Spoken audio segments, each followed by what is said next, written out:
sex. Is it evil, dirty, the greatest of all sins, the forbidden fruit?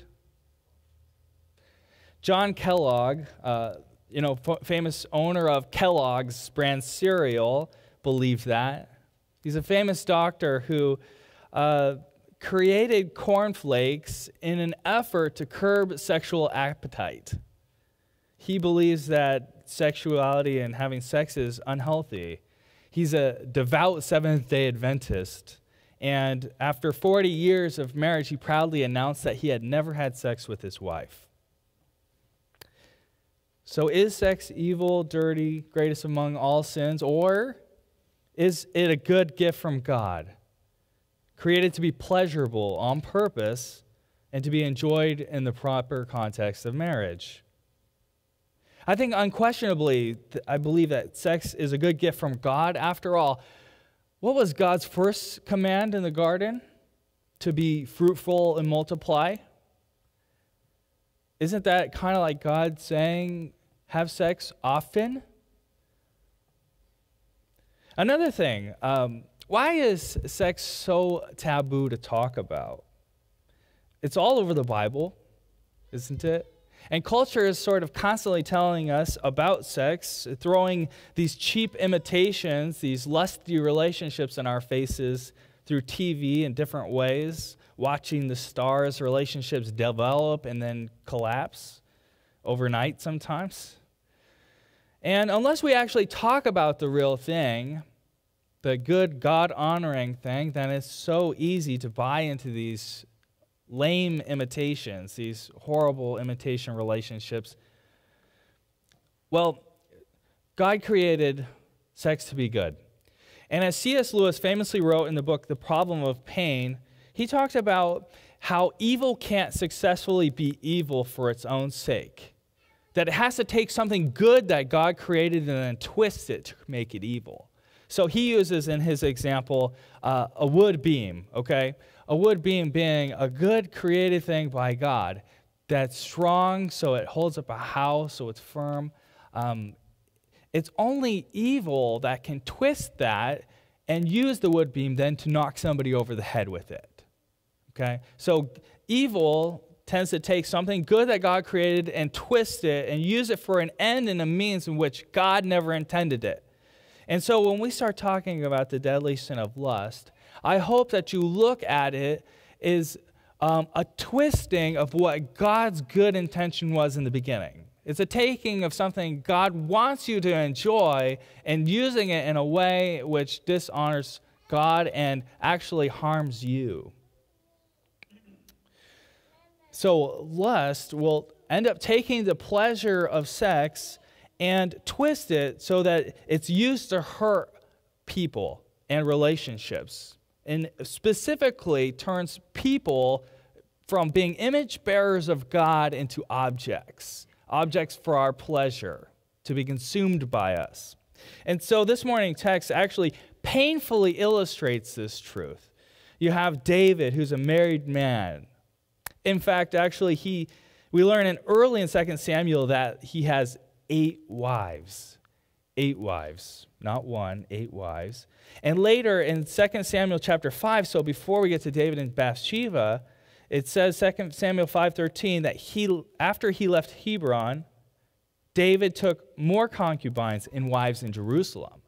So he has 8 wives, probably more, and concubines. And in 2 Samuel 15, when Absalom ends up taking the palace in Jerusalem, David's son, it says, the king set out, and with his entire household following him, but he left 10 concubines to take care of the palace. So I'm assuming that he left just a few of his concubines behind. So David has many wives, many concubines. And yet in Scripture, he's known as a righteous man, but David's not a man without faults. And I do take comfort in that, because I sense that God declares me righteous, although I'm not a man without faults too. So if you feel like I do, I hope you feel like you're in good company. You're in David's company. Well, David, like most of the kings of Israel, had a voracious sexual appetite. They had multiple wives and concubines. And the thing is about lust and sexuality is that it so twists our desires so that we do things and become people who you would never recognize before. So in a common question, some of you are employers, you hire people. My nose is itching today for whatever reason. Some of you are employers, so you hire people. And one of the famous interview questions, and one that I always heard whenever I applied for a job, is, where do you see yourself in 5 years? Right? Where do you see yourself in 5 years? And it's sneaky because people who don't know what's behind that question will say, well, I'd like to become a doctor, or I want to go back to school, or whatever. And so they de facto get them out of getting a job sometimes because the employer is looking for somebody who wants to grow with the company or wants to stick around a while. It's expensive to hire and train people. And if you're hiring somebody who in 3 to 5 years just sees himself moving on, it's not really a good hire oftentimes. So I think the question can be posed to somebody in their sexual life. Where do you want to see yourself in 5 years? Where do you want to see yourself in 5 years? And very few people will be like, I'd like to have a murderous affair. I'd like to have an affair and then go on and kill the husband, and steal the wife for myself because I know I have 8, but I just need 1 more. Very few people will do that, but the things that we decide each and every day end up building up to who we are. They form our character in such a way that when you get to that moment in time, you are somebody whom you don't even recognize. The person you see in the mirror is somebody you never thought that you would be. So, this is Dateline type of stuff, right? This murderous affair plus the lust of this woman, then he commits this crime of murder and then covers it up. And then finally, Nathan the prophet comes in and is like Mr. Detective and reveals that David was the one who killed Uriah.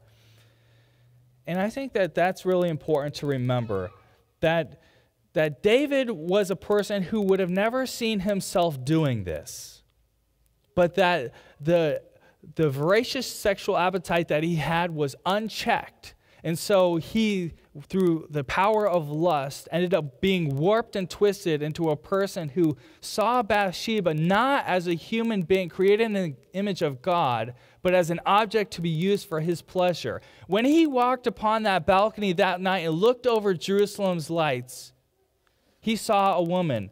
And the decision to take that woman had been made in a million decisions before that night.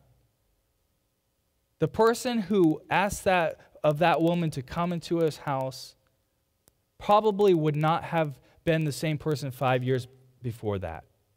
Probably would have been saying, oh no, that's wrong. But because of his consistent decisions to take multiple wives, to give into lust, it allowed room for this person to be twisted into something that would have never happened before. And I think that what I want to submit to you today is the reason why lust is a deadly sin like all the others is that it so twists us that we will become something other than in the image of God ourselves.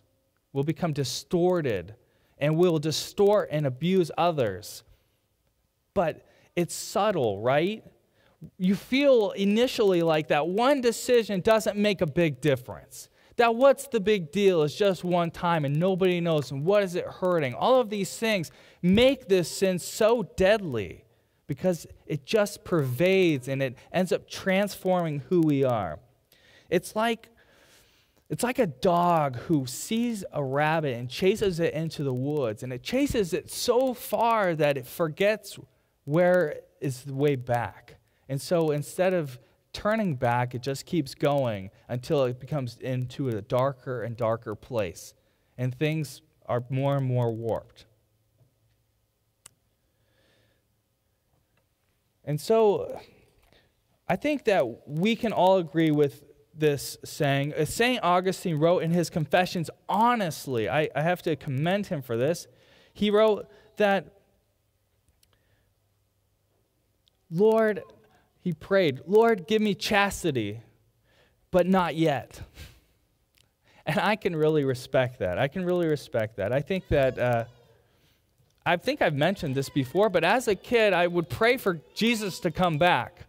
But I would say, not yet, because I still had so much life to live. I still wanted to get married. I still wanted to experience so much. And I think that that's right in the same vein, that we want God to fix our sexual lives, and we want to be chaste and pure, but we also don't want it too. We want to have what we want. And I think that it's a demonic lie that we get when we're told that the choices that you make every day will not have a long-term effect on your life. That you can make whatever decision you want, and it won't affect your future. You can always just change. And I think that's a lie that's actually fed to us at every meal. Every choice that we make is affecting us long-term. It affects who we are, what we do, how we see the world, how we see other people. And I think sex is no exception. Sex is maybe even the rule. If you think about it, there's so many great examples in our culture of this sort of David-like experience. And maybe you have the same experience. I know that if you're married, you will notice that things that turn you on now are different than the things that once turned you on when it was new for you. And I think that's showing how if you allow lust in, it can begin to warp and shape your desires so that you create more and more, looking for more and more exciting experiences, more and more shocking experiences. The greatest example, or the most maybe biblical, not biblical, the biggest example, maybe it might not strike home for you, but it's a story of a man named Ted Bundy. And a lot of you know who Ted Bundy is. He was a serial rapist and murderer of women and children. And Ted Bundy was interviewed by Dr. James Dobson the day before he was executed. And Ted Bundy had repented from all of those things. He had asked for forgiveness. He admitted his crimes. But as he begins to share about his story, about how he came to be this murdering, rapist, killer, serial killer, he talked about how, as a young man, he would go into grocery stores and he would pick up just magazines with dirty images. He would go into his neighbor's trash cans and find a little bit harder images in detective magazines, of all places. And it started so innocently for him. But what ended up happening is that lust began to warp and shape him through those daily interactions with those images, so much so that he became a man in which he would have not recognized 5 years later. And he talks about the time which it ceased to give him satisfaction to see these images anymore. So inside of him, the desire was created to actually have these interactions live with women. And he says it was 3 years after he felt that way that he first raped his first woman. And as he looks back, he totally repents and he recognizes the power of lust and pornography in his own life. And that's the danger which is existing for all of us. All of us are susceptible to falling into this little trap that says the things that you do don't matter.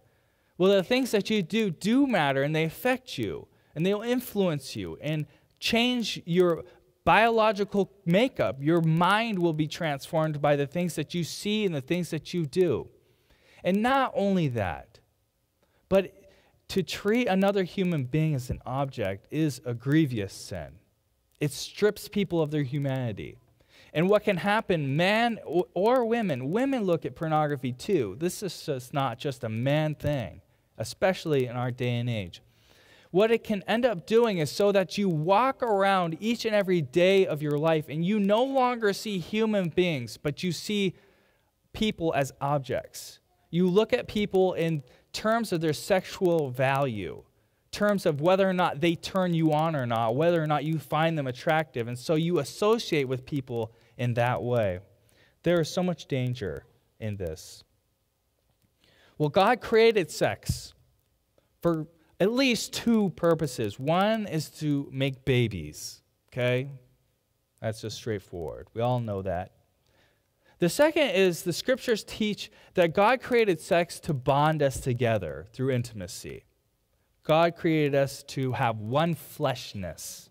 Mark chapter 10, verse 7 says, "For this reason, man will leave his father and mother and be united to his wife, and the two will become one flesh, so that they are no longer two, but one flesh. Therefore, what God has joined together, let no one separate." So God created us for intimacy, and he made it pleasurable, and so that we get connected with one another. And that is fullness of humanity there, that we share that intimacy with each other. So intimacy and pleasure are meant to be a good part of sex. And that's good news, right? But sex has that interpersonal dimension. The reason why God created it was to bring us together. And what lust does is turn somebody into an object in which that mutual intimacy is not possible for. Okay? That mutual intimacy cannot happen. You will not be bound together by somebody whom you objectify or you turn into an object. It turns somebody into making sex in a selfish act. And the question I want to ask you is, why is lust leave us feeling so empty? I think all of us have that understanding. But we still turn to it again and again. Why is it that way? Why do we keep turning to it if it makes us feel so empty? The reason why it makes us feel empty is because God created it so that we would be united with people and experience intimacy. The pleasure of sex isn't the end. It's just something that you experience. The end is the intimacy you experience. That's the thing that fills you. And so the reason why lust will never be satisfying is because that you will never experience intimacy in it. It's like having a meal of popcorn every day. Like popcorn has its place, right? But if you continually eat popcorn all the time, you never be satisfied.